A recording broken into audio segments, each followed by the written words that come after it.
So is my screen visible? Yes. Okay.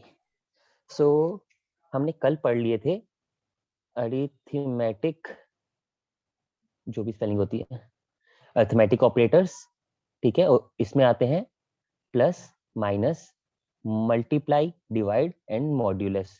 इन पांचों का हमने यूज देख लिया था, सिंपल मैथ्स वाले ही है। मॉड्यूलस थोड़ी अलग चीज है, मॉड्यूलस के बारे में बता दिया था मैंने क्या होता है। ये होता है रिमाइंडर, जिसको हम आम भाषा में रिमाइंडर बोलते हैं। फॉर एग्जाम्पल 15 एम्परसेंट 4 लिखा है, तो इसका आंसर क्या आएगा, ये 15 डिवाइड बाय 4, तो 4 3 जा 12, बचा कितना 3, तो 3 इज रिमाइंडर, तो इसका आंसर आएगा 3। इसका यूज बहुत सारी जगह पे आता है। जब हम हैश कोड पढ़ेंगे, कैसे मेमोरी में स्टोर होते हैं, हैश मैप कैसे होते हैं, हैश वो navigational hash map, hash set, उन सब चीजों में पढ़ेंगे कि हम इसको कैसे यूज किया जाता है। ये हमारी टाइम कॉम्प्लेक्सिटी बहुत ज्यादा रिड्यूस कर देता है। एक मैं छोटा छोटा बता देता हूँ, क्योंकि आगे भी ये वर्ड्स यूज करने वाला हूँ मैं। एक होता है टाइम कॉम्प्लेक्सिटी, टाइम कॉम्प्लेक्सिटी।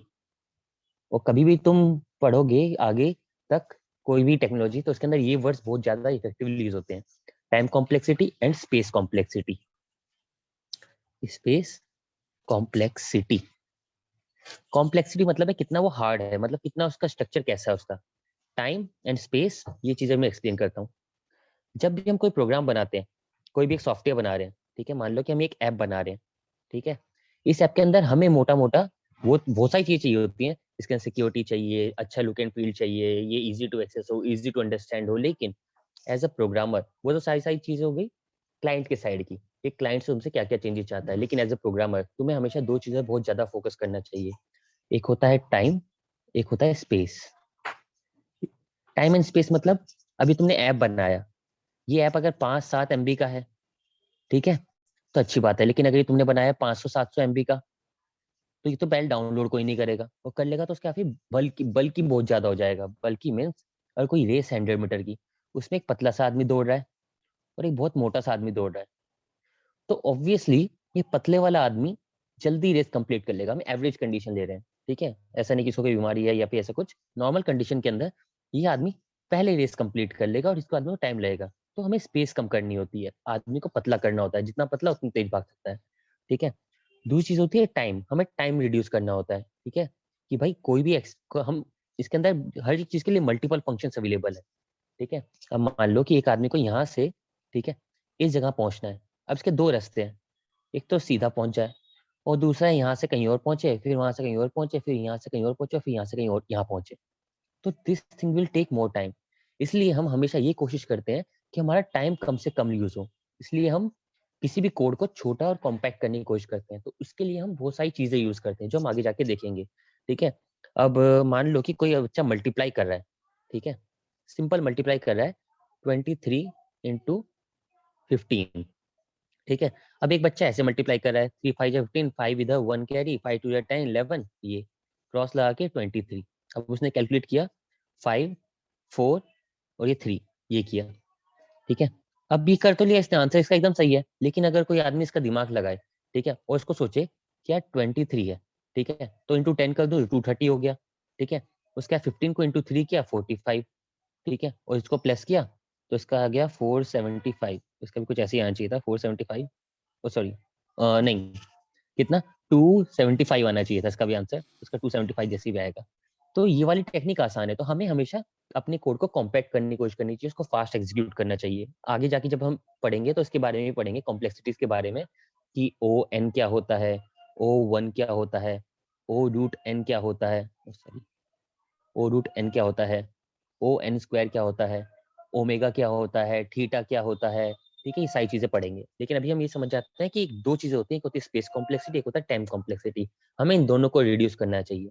कोई भी एक ऐप हो जो कि फटाफट चल रही है और बहुत ही कम MB की है, ठीक है, तो वो बहुत ज्यादा तेज चलेगी और बहुत ज्यादा इजीली एक्सेसिबल होगी। अब इसको कम करने के लिए क्या क्या चीजें कर सकते हैं, वो हम आगे जाके धीरे धीरे पढ़ते रहेंगे। तो आज के हम टॉपिक शुरू करते हैं, वो है बिटवाइज ऑपरेटर। ये आखिरी ऑपरेटर बचा है, इसके बाद दो स्पेशल टाइप के ऑपरेटर्स बताऊंगा मैं, जिसके इसके बाद जो दो स्पेशल टाइप के ऑपरेटर्स होंगे वो होगा, एक आपका होगा short circuit operator, short circuit, और एक होगा टर्नरी ऑपरेटर, ठीक है, इसके ऊपर प्रोग्राम से बनाऊंगा मैं कि दोनों कैसे काम करते हैं। तो अभी हम पहले शुरू करते हैं बिटवाइज ऑपरेटर पे। तो बिटवाइज ऑपरेटर क्या होता है? वाइज, इसको हम दो हिस्सों में तोड़ते हैं, एक होता है बिट और एक होता है वाइज। बिट के बारे में हम पढ़ चुके हैं, bit is the smallest unit of storing anything. ठीक है, फॉर एग्जाम्पल ये एक बिट है और एक बिट क्या स्टोर कर सकती है? सिर्फ 0 या 1। एक बिट को अगर हम 8 बार मिला दें तो ये बन जाता है एक बाइट। ठीक है, फिर ये भी 0 1 स्टोर कर सकता है, ये भी 0 1, ये भी 0 1। ठीक है, और इसको फिर हम आगे बढ़ाते रहे तो बाइट का फिर किलो बाइट, मेगा बाइट, इस टाइप से बनते रहेंगे। तो हमें आज से डिस्कशन करना है इस छोटे से पार्ट के ऊपर, ये है बिट, 1 बिट। अब इस 1 बिट के ऊपर बहुत सारी कैलकुलेशन होती है। तो पहले मैं इसका बताता हूँ वाई। वाई बिटवाइज, बिटवाइज के बिना ऐसी कौन सी चीज थी जो हमसे सॉल्व नहीं हो रही थी? ठीक है, हम पहले सीखते हैं वाई। ठीक है, वाई, हाउ एंड व्हाट, बस ये 3 चीजें सीखनी होती है किसी भी चीज के बारे में। अगर आपको पूरी तरह सीखनी है कोई भी चीज, अगर आपको 3 सवाल जवाब पता है, इन 3 सवाल के जवाब पता है, तो मतलब आपको चीज अच्छे से आती है। सबसे हम जानते हैं वाई, इसकी जरूरत क्या है? इसकी जरूरत इसलिए है क्योंकि कैलकुलेशन को बहुत फास्ट करता है। अब फास्ट कैसे करता है? अब फास्ट ऐसे करता है ये क्योंकि ये बिट लेवल पे काम करता है। बिट लेवल पे, 0 या 1 पे। अगर आप प्लस कर रहे हो किसी चीज को तो प्लस क्या करता है? पहले प्लस जाता है कंपाइलर के अंदर, कंपाइलर इसको देखता है, अच्छा प्लस का काम ऐसा ऐसा कुछ करके है, 0 1 1 0 कुछ ऐसा करके इसकी कोई लो लेवल कोडिंग लिखी हुई है कि प्लस का क्या काम हो। कंप्यूटर को तो नहीं मालूम ना कि प्लस क्या चीज है, वो तो हम बता रहे हैं भाई प्लस करने से ये होना चाहिए, मल्टीप्लाई करने से ये होना चाहिए। तो पहले प्लस को कंपाइलर क्या करता है? इसको कन्वर्ट करता है एक लो लेवल कोड के अंदर। तो इस लो लेवल कोड को हमारी मशीन समझती है। ठीक है, उसके बाद फिर उसके ऊपर bit wise operator bit manipulation करती है। बिट मैनिपुलेशन करती है, बिट मैनिपुलेशन मतलब बिट बाय बिट। अगर तुमने प्लस किया है 3 और 4 को, ठीक है, तो इसका जो आंसर आएगा ना, वो ऐसे ही नहीं आ जाता कि 4 प्लस करके 7 कर दिया। इसका आंसर ऐसे आता है, 3 हम लिखते हैं ऐसे, ठीक है, इसके आगे 0 0, ये हमारा 3 है। 4 कैसे लिखते हैं? 0 1 0 0। अब इन दोनों को प्लस करता है। ठीक है, प्लस करने के बाद जो आंसर आता है वो इसका 7 आता है, 1 1 1। ठीक है, दिस इज 7। तो ये जो पूरी कैलकुलेशन करता है ना, ये पहले इसको कन्वर्ट करता है इसके अंदर, फिर इसको इसके अंदर, फिर कैलकुलेशन करके फिर इधर निकालता है। ये बहुत लेंदी प्रोसेस है। तो बिट क्या करता है? बिट ऑलरेडी ये बिट वाइज बिट नंबर्स के ऊपर ही कैलकुलेशन करता है, इसके अंदर सिर्फ 0 और 1 यूज होता है। अब ये सिखाऊंगा कैसे। तो वाई का आंसर सीधा सीधा में ये याद रखना है कि बिट मैनिपुलेशन या बिट वाइज ऑपरेटर बहुत फास्ट काम करते हैं, बहुत ज्यादा फास्ट।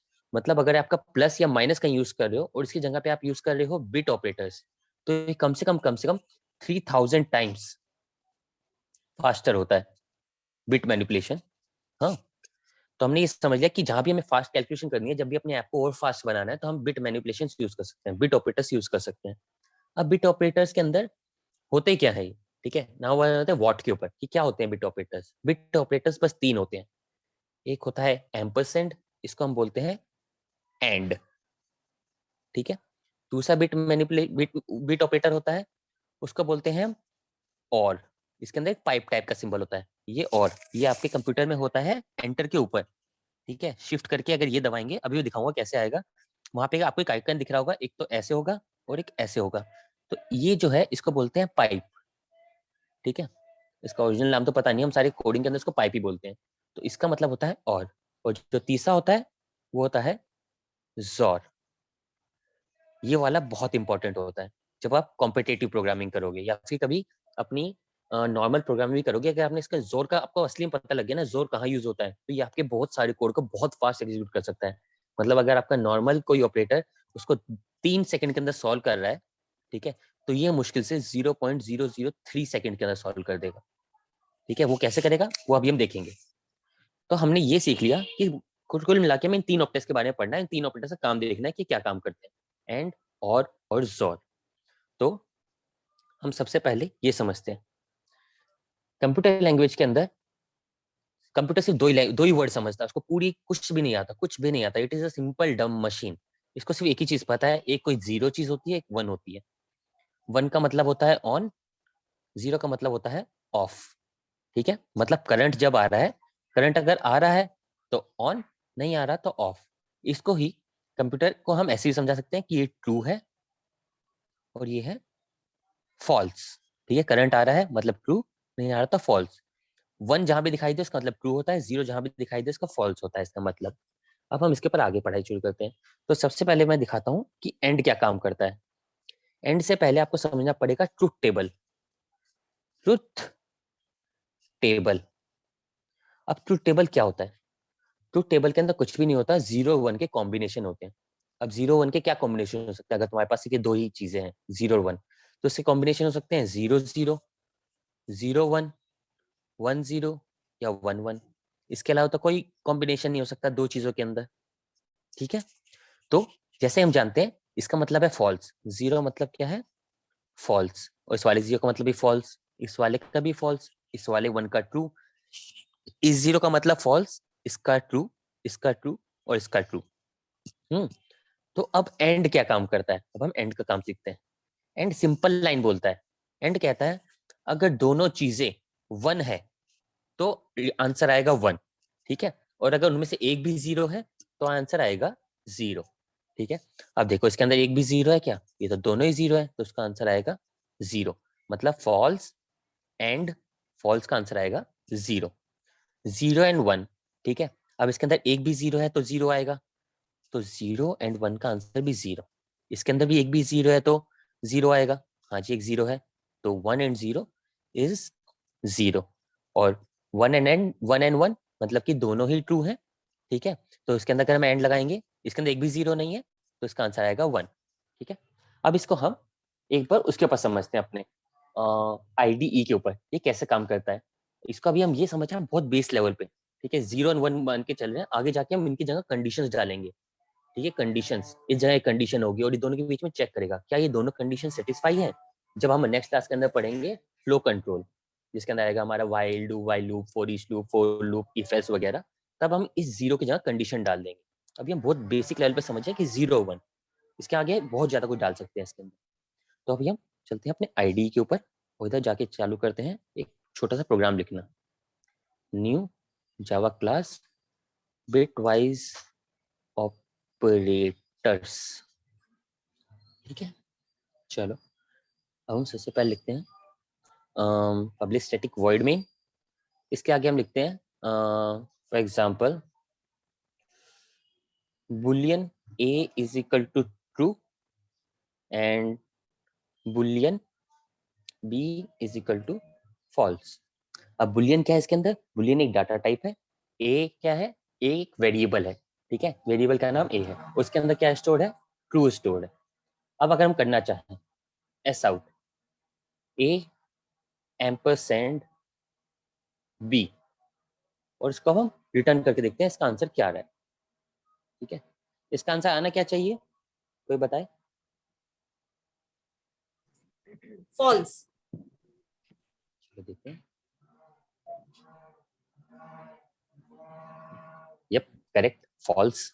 अब इसके अंदर मैं एक और ले लेता हूँ एलिमेंट, ये कर लेते हैं Boolean c is equal to true, और एक और ले लेते हैं Boolean d is equal to false.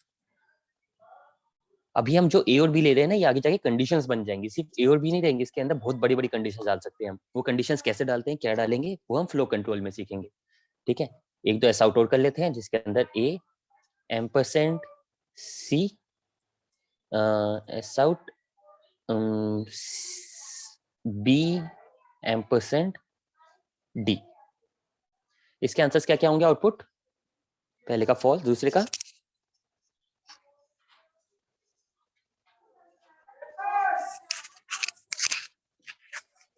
कोई भी बता दो।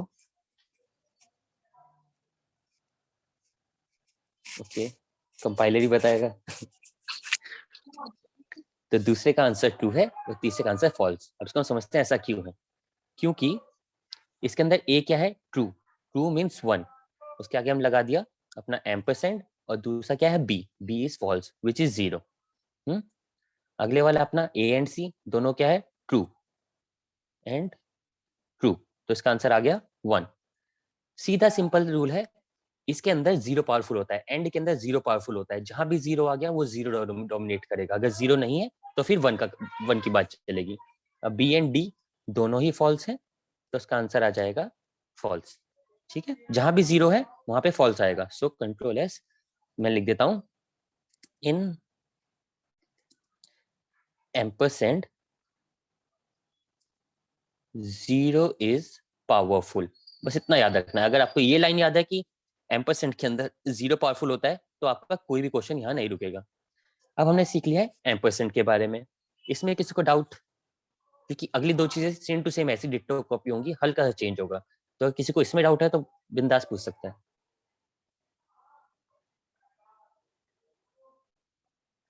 क्लियर है सबको? चलो फिर एक ट्रुथ टेबल और बनाते हैं। इस बार हम ट्रुथ टेबल जो बनाएंगे वो बनाएंगे 3 चीजों का। ठीक है, अब इसके अंदर हमारे पास 3 चीजें होंगी, 1 2 3। क्योंकि जरूरी थोड़ी कंडीशन एक ही हो सकता है 2-3 कंडीशन हो किसी चीज के अंदर। तो ये कंडीशंस किस टाइप की हो सकती है वो हम फ्लो कंट्रोल में सीखेंगे, कौन कौन सी कंडीशंस हम हो सकती हैं। ठीक है, सॉरी या तो मान लो कि हमारे पास 3 कंडीशंस हैं और तीनों कंडीशन कॉम्बिनेशन कितने हो सकते हैं।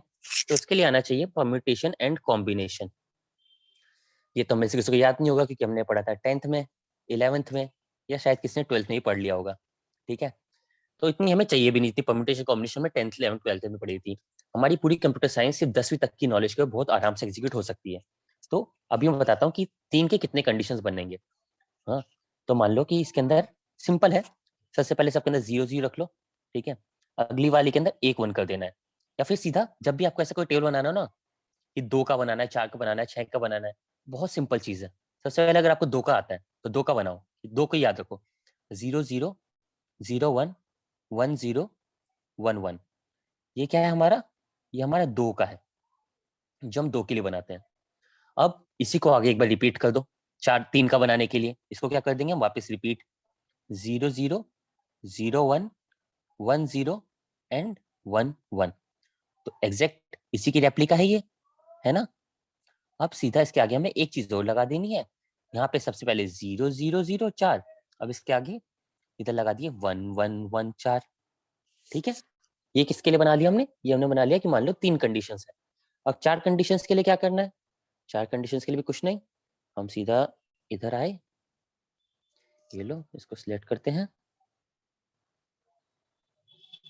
ये रहा अपने पास, कंट्रोल सी कंट्रोल वी, इसको यहाँ पेस्ट किया, एक और बार कंट्रोल वी, इसको यहाँ पेस्ट किया और बस खत्म। अब इसके आगे हमें 0 0 1 1 लगा देना है। 0 0 0 0 0 0 0 0 0 और इसके आगे फिर 1, और सॉरी इसके आगे 1 लगेगा, 1 1 1 1 1 1 1। ये आपका बन गया 4 के लिए।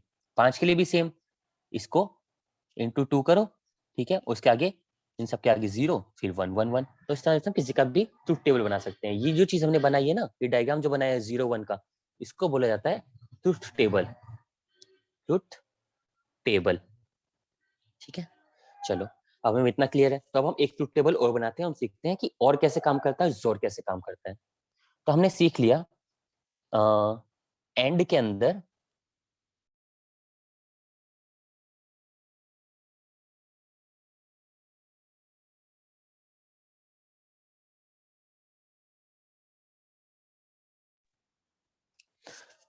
सॉरी एंड के अंदर 0 पावरफुल होता है।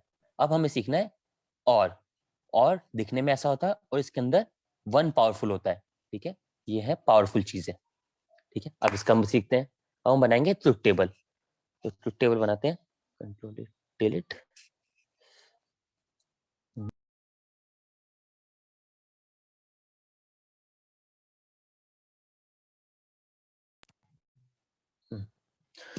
ट्रुथ टेबल बनाते हैं 2 एलिमेंट्स के लिए, 0 0 0 1 1 0 1 1 भी लिखते हैं। देखो अगर इसको अगर आपने बाइनरी टू डेसिमल का कन्वर्जन देखा है, बाइनरी टू डेसिमल का कन्वर्जन, तो उसके अंदर मतलब ये है 0, ये है 1, ये है 2 और ये है 3। ठीक है, पढ़ लिया तो अच्छी बात है, नहीं पढ़ा तो जरूर पढ़ो, बहुत कम काम की चीज है और आगे तक काम आएगी ये। ठीक है, तो ये सिर्फ नंबर है, 0 से 3 फिर 4 5 6 7 8 ऐसे करके नंबर चलते हैं। तो हम सीखते हैं जोर के अंदर क्या है। तो जोर के अंदर हमने कहा था 1 पावरफुल होता है, तो इसका मतलब क्या है कि जहां भी एक भी 1 दिखाई देगा कंडीशन के अंदर, हम उसको 1 ही इसका आउटपुट होगा। जहां भी पूरी कंडीशन के अंदर 1 दिखाई दे जाए, तो जैसे इसके अंदर 0 0 है, तो इसका आंसर क्या हुआ 0, क्योंकि इसके अंदर 1 नहीं है, इसमें 0 1। तो जहां भी पूरी लाइन के अंदर एक 1 है, मान लो ये कंडीशन बहुत लंबी भी होती, इसके अंदर 10 12 कंडीशन डाली होती किसी चीज के लिए, लेकिन अगर एक भी 1 है, ठीक है, तो इसका आंसर होता 1। सिमिलरली हेयर, ठीक है, इसके अंदर एक भी 1 होगा तो इसका आंसर होगा 1, और इसके अंदर दोनों 1 है, हमें तो एक ही चाहिए, अगर एक भी है तो इसका आंसर 1, ठीक है, तो इसका आउटपुट इस टाइप का आएगा। अब हम एक बार इसको जाके उधर भी देखते हैं अपने आईडी के ऊपर। तो आईडी के ऊपर हम जाके यही 3 चीजें वापस कर लेते हैं, कंट्रोल।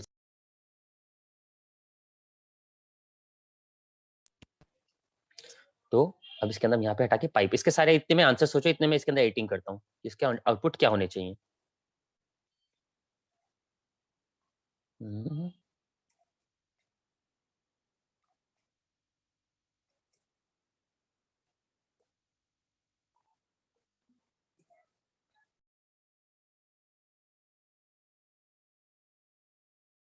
ठीक है, चलो सबने अपने आंसर सोच लिए, क्या इसका आंसर होगा। चलो कोई बताए पहले का आंसर।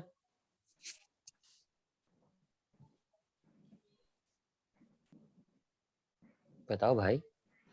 1 1 पहले का आंसर 1, दूसरे का भी 1, तीसरे का 1 0। फिर 0।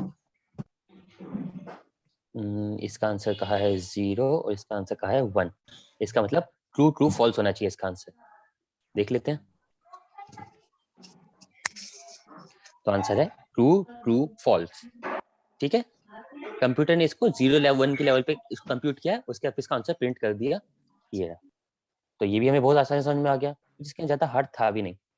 तो इन अच्छा, और अरे एक डाउट है मेरे को कि ये एंड और तुमने जो लगाया है, कहीं कहीं मैंने देखा कि डबल एंड डबल और यूज करते हैं, तो वो किसके लिए होता है? एकदम सही बात, इसी के लिए हम पढ़ेंगे शॉर्ट सर्किट ऑपरेटर्स।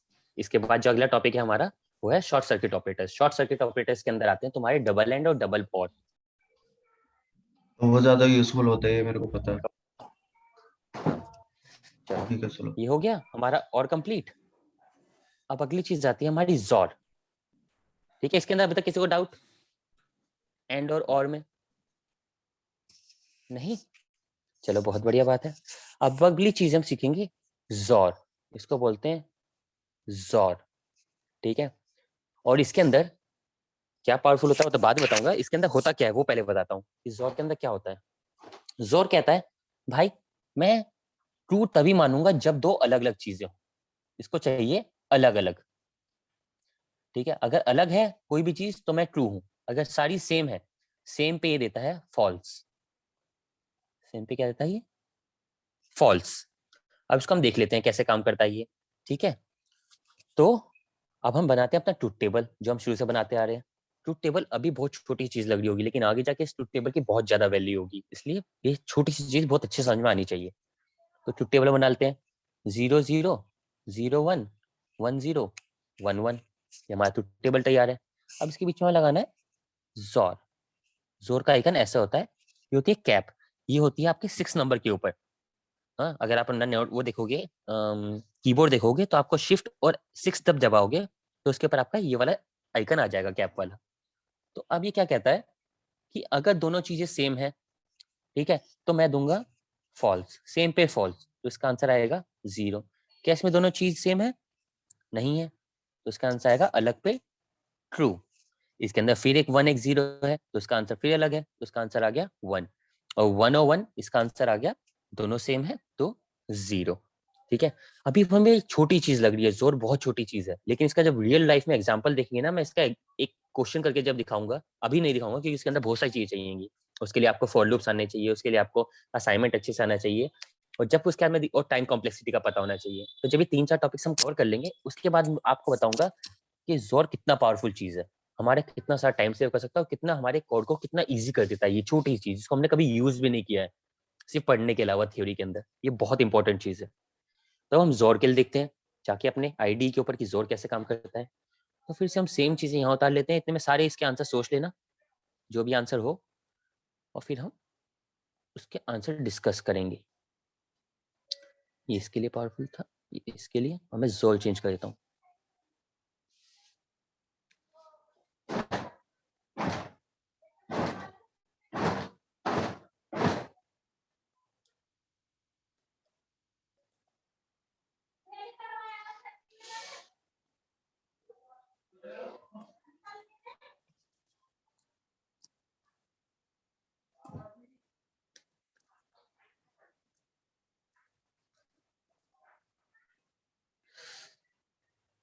ठीक है, चलो अब इसका आउटपुट बताओ क्या है।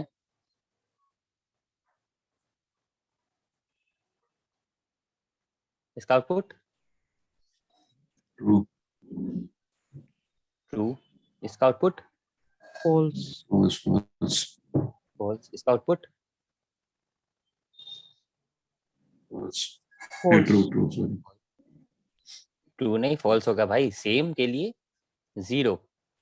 0, ठीक है, हाँ सॉरी मैं अब इसको रन करके देखते हैं इसका आउटपुट क्या आता है। तो इसका आंसर है ट्रू फॉल्स फॉल्स 100। गुड, सबका आगे समझ में, कोई डाउट इन छोटे से 3 ऑपरेटर्स के अंदर? ये सिंपली वैसा ही है जैसे कि हमने अरिथमेटिक ऑपरेटर सीखे थे, प्लस माइनस मल्टीप्लाई डिवाइड और एम्परसेंड, बचपन में सीख लिए थे फर्स्ट क्लास में, लेकिन आज तक हम यूज करते आ रहे हैं और उसको और ज्यादा समझते आ रहे हैं कि और कहाँ कहाँ यूज होते जा रहा है। ठीक है, कि अगर कंपाउंड इंटरेस्ट का फॉर्मुला भी अगर हमें लगाना है तो उसके अंदर ये प्लस माइनस डिवाइड मल्टीप्लाई ही यूज होंगे। तो इस तरह से हम आगे जाके इसका बहुत ज्यादा यूज सीखेंगे इंटेंसिव, जो अभी तक हमने नहीं किया है यूज। ठीक है, तो यहाँ हमारा बिटवाइज ऑपरेटर्स खत्म हो जाते हैं। अब मैं इसके अंदर एक दो चीजें और सिखाना चाहूंगा कि बिटवाइज कैसे काम करते हैं इंटीजर्स के ऊपर। ये तो हमने सीख लिया कैसे काम करते हैं बुलियंस के ऊपर, ये सारे हमने बुलियंस लिए थे। अब हम जो इसको यूज करते हैं इंटीजर्स के ऊपर। तो अभी हम इसको सेव करके हम जाते हैं इंटीजर्स के ऊपर समझने की इंटीजर्स पे कैसे काम करते हैं। तो इंटीजर्स पे जो काम करते हैं, फॉर एग्जाम्पल मैं करना चाहता हूँ 4 % 5, मतलब 4 and 5। तो इसको कंप्यूटर कैसे समझता है? कंप्यूटर इसको ऐसे समझता है, पहले 4 को अपने बाइनरी में तोड़ता है। 4 बाइनरी में कैसे दिखता है? तो 4 ऐसा दिखता है बाइनरी के अंदर 100, और 5 कैसे दिखता है? 5 दिखता है 101। तो जिसको नहीं मालूम कि 101 में क्यों लिख रहा हूँ, उसके लिए 1 सेकंड में बहुत फटाफट समझा देता हूँ। 101 में कैसे लिख रहा हूँ? 101, ये है 2⁻0, यह है 2⁻1, यह है 2⁻2। ठीक है, और ऐसे ही करके कैलकुलेशन चलती हैं। तो 2⁻2 और 2⁻1 पे, और सॉरी 2⁻0 पे 1 की वैल्यू है, तो हम सीधा क्या करेंगे, 2⁻2 होता है 4 और इंटू 1 प्लस ये 0 वाला है, तो 2⁻1 इज 2 इंटू 0 प्लस 2⁻1 होता है 1 इंटू 1। अगर हम इसको सॉल्व करें तो इसका आंसर आता है 4, ये हो गया 0, तो प्लस 0, और इसका आंसर आता है 1। ठीक है, तो +1, so this is 5 which is this one. ठीक है, तो हमने यहाँ तक समझ लिया है। अब हम करते हैं इसके ऊपर एंड ऑपरेशन।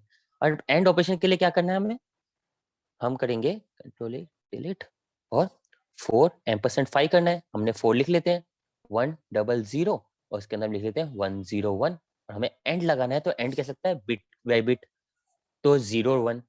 ठीक है, हम एंड लगा रहे हैं, तो 0 1 के अंदर आउटपुट क्या आएगा फटाफट? 001 0 आएगा। इसके अंदर एक भी 0 है तो 0 आएगा, और इसके अंदर एक भी 0 नहीं है तो 1। तो इसका आंसर क्या आएगा 4, मतलब 4 % 5 का आंसर आता है 4।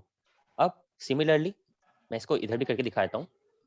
ठीक है, हम फटाफट कर रहे हैं। तो एस आउट 4 % 5।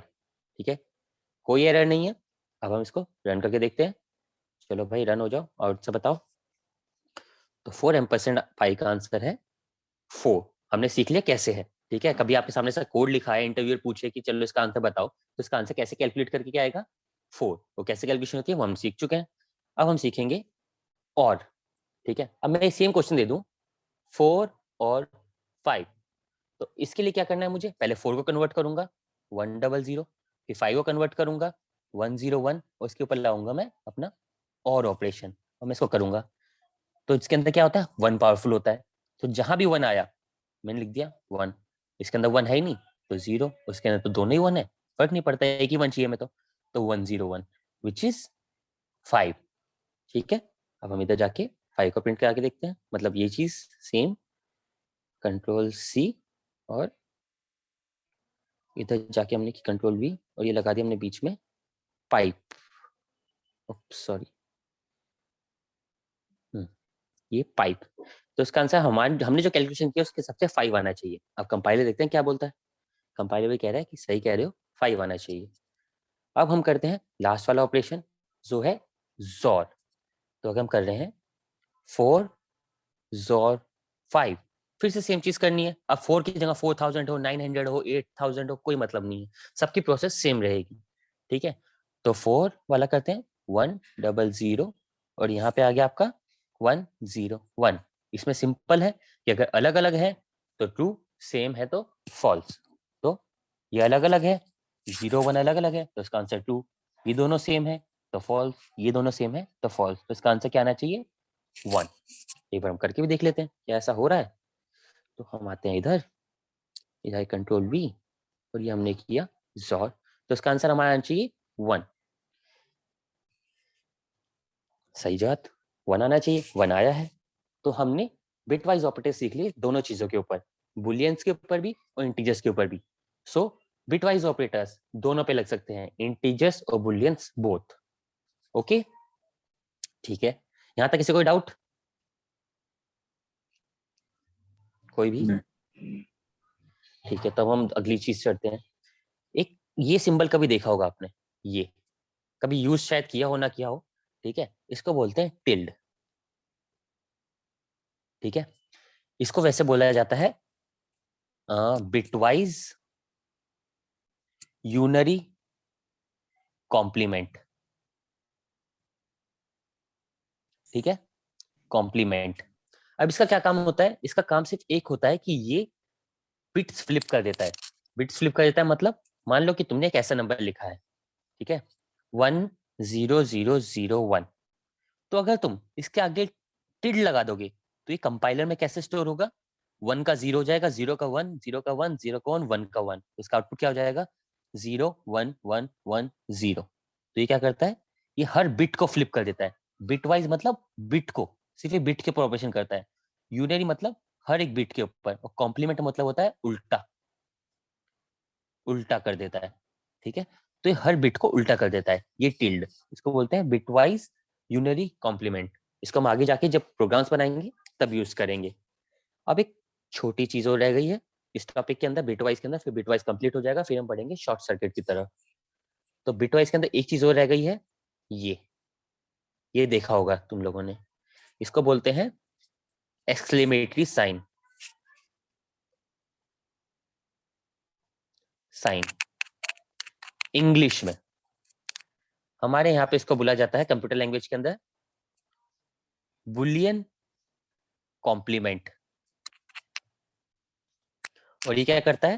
इसका काम होता है फ्लिप द रिजल्ट, मतलब जो कोई भी आउटपुट आ रहा है आपको उसको फ्लिप कर देगा। कॉम्प्लीमेंट मतलब फ्लिप मतलब उल्टा। फॉर एग्जाम्पल, मेरा आंसर है ट्रू, ठीक है, और अगर मैं इसके आगे एक्सक्लेमेटरी साइन लगा दूं तो ये जो स्टोर होगा मेमोरी के अंदर वो होगा एज अ फॉल्स स्टोर। इसका मतलब है अपोजिट कर दो, फ्लिप कर दो। ठीक है, बस इतना सही है। आगे जाके हम इसको जब बहुत ज्यादा यूज करेंगे कि नॉट इक्वल टू, इसमें और टिल्ड में क्या डिफरेंस है? टिल्ड बिटवाइज बिट करता है, वो एक बिट को कन्वर्ट करता है, अच्छा, 101। ठीक है, ठीक है। ये पूरे आउटपुट को ही उल्टा कर देता है, ट्रू और फॉल्स के ऊपर। ये सिर्फ बुलियन के ऊपर लगता है। ओके, इट फ्लिप्स द ठीक। बुलियन रिजल्ट और it flips the bit result. Okay, चलो, तो अभी तक बिट के अंदर कोई भी डाउट? चाहे बिट के तुम्हारे इन एंड और हो, एंड और एक्सओर हो, उसका बिट बुलियन के में ऊपर यूनरी ऑपरेट हो, ऑपरेटर्स कितने टाइप के हैं? बस 3 टाइप के।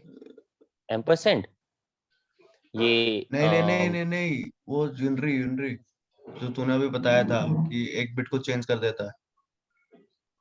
हाँ, वो 3 ही टाइप के हैं, बस यही है, एम्परसेंड, ये और ये। और ये टिल्ड की बात कर रहा है कि टिल्ड कितने टाइप के हैं? हाँ हाँ हाँ हाँ। ये सिर्फ एक ही टाइप का है। ये क्या एक करता तब है? और बिट्स को अबे फ्लिप करता है। ये यूनरी ऑपरेटर पे आ गया ना, सिर्फ एक ही यूनरी ऑपरेटर तो हुआ। नहीं, इसके अंदर बहुत सारे ऑपरेटर्स पे कर सकते हो, 1 0 1 0 1 0 ऐसे करके। हाँ, यूनरी तो है ही, क्योंकि बिट बाय बिट मैनिपुलेट करता है चीजों को, एक एक बिट को, हर एक बिट को उल्टा कर रहा है। ऐसा नहीं पूरे नंबर को उल्टा कर रहा है, ऐसा नहीं कि 5 है तो सिर्फ 5 का एक इसने ही टाइप का है -5 ना, कर दिया। एक ही टाइप का है ना ये? हाँ, बस एक ही टाइप का, ये टिल्ड एक ही टाइप ठीक का है। है। ठीक है, तो बिट वाइज सबको कंप्लीट। शॉर्ट सर्किट बचा।